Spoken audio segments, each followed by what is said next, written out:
Good morning.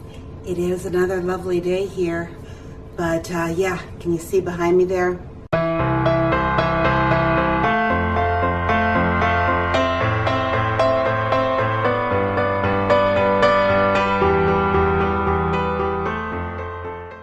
I have been working on my laundry. Yeah, I think that we were down to maybe 4 towels left that were clean, that is. So yeah, I had a ton of laundry and I still have probably at least 4 more loads to do. Not of towels, of course, but of other things. But anyways, was outside earlier. It's extremely humid here. So as I was looking around and getting some of my plants some water, I thought, you know what?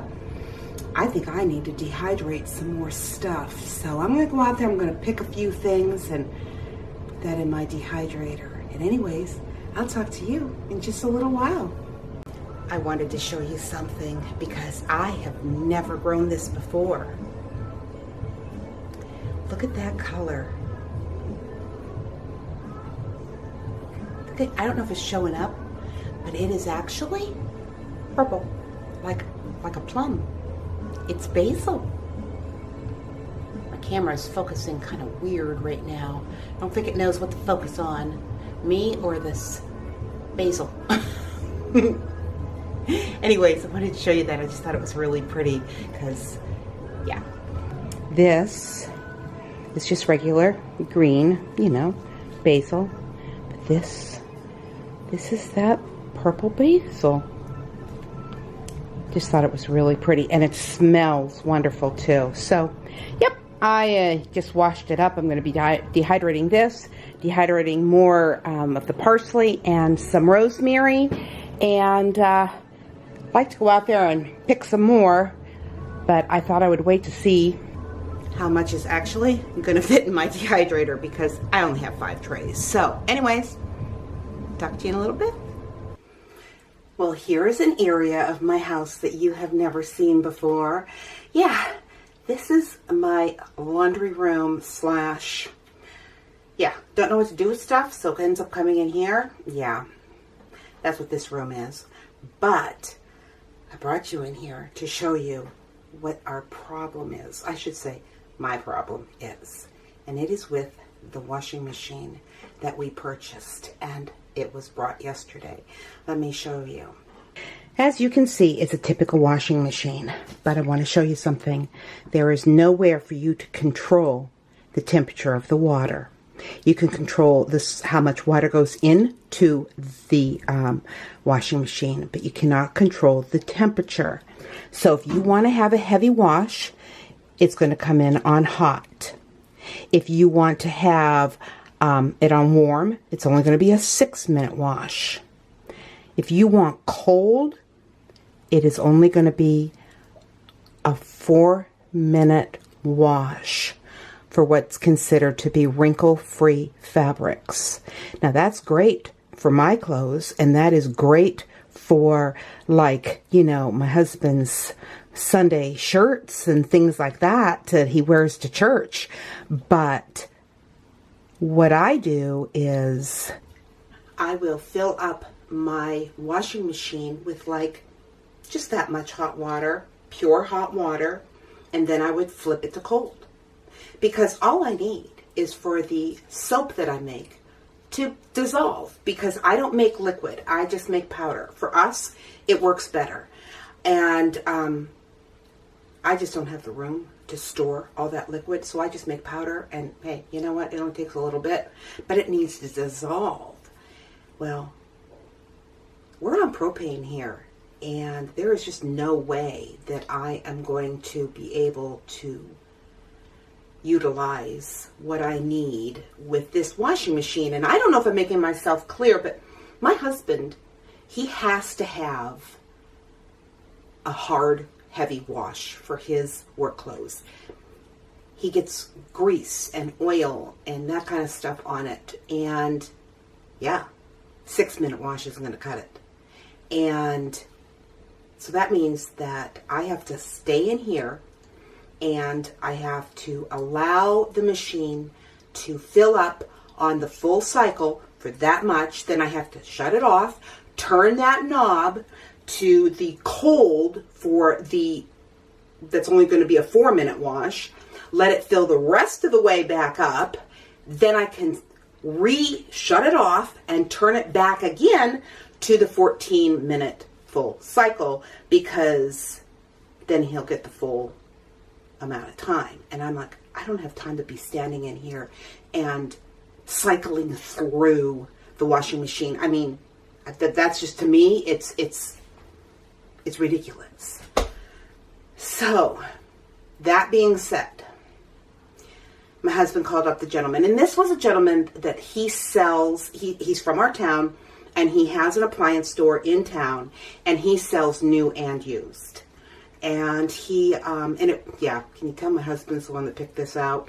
Yeah. Shh. I won't say anything. I expressed myself all too clear this morning once I realized what was happening. But anyways,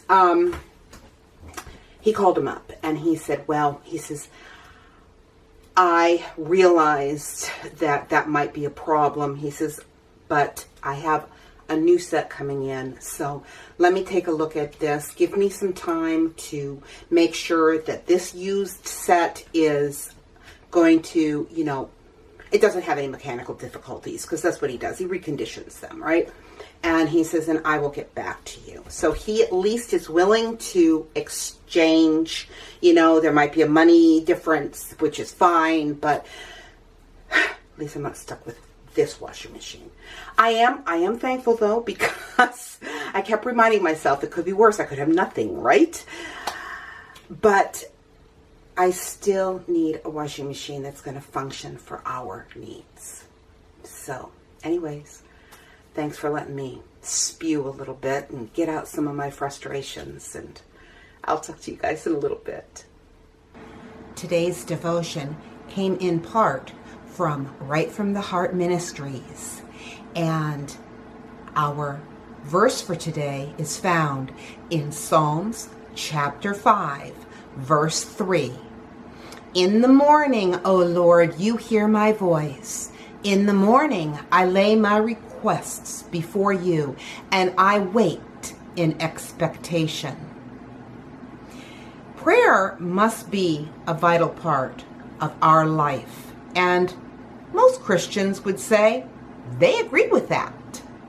However, if someone looked at your life, at your priorities, and how you spend your time, would that statement still appear true?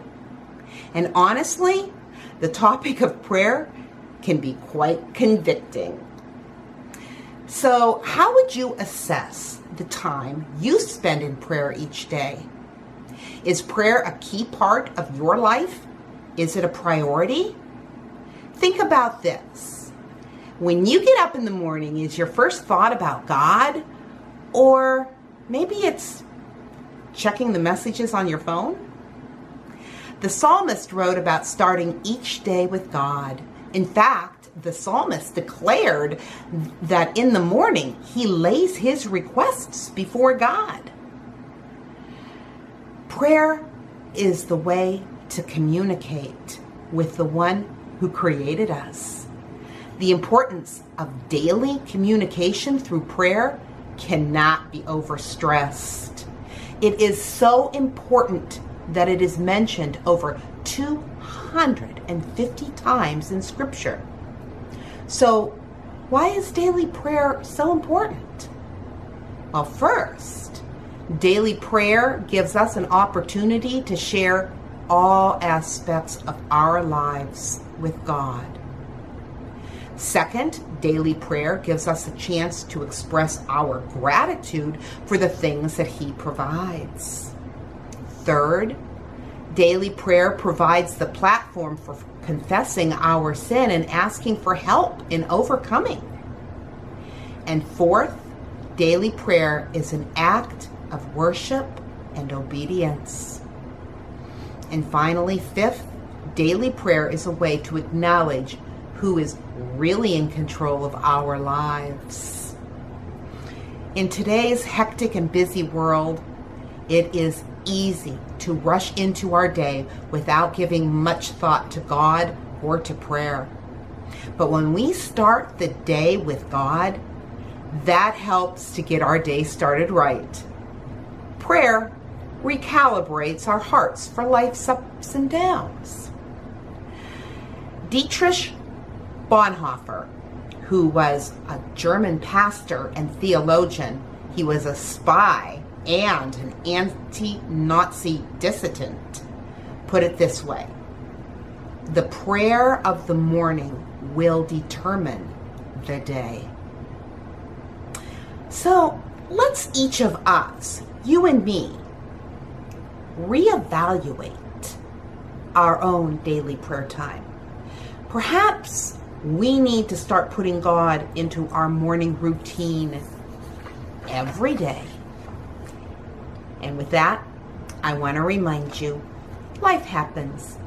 Let's enjoy it. And take a moment to start your day right by starting it with God.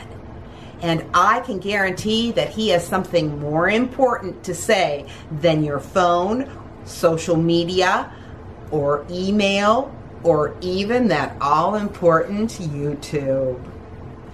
I'll talk to you tomorrow. God bless.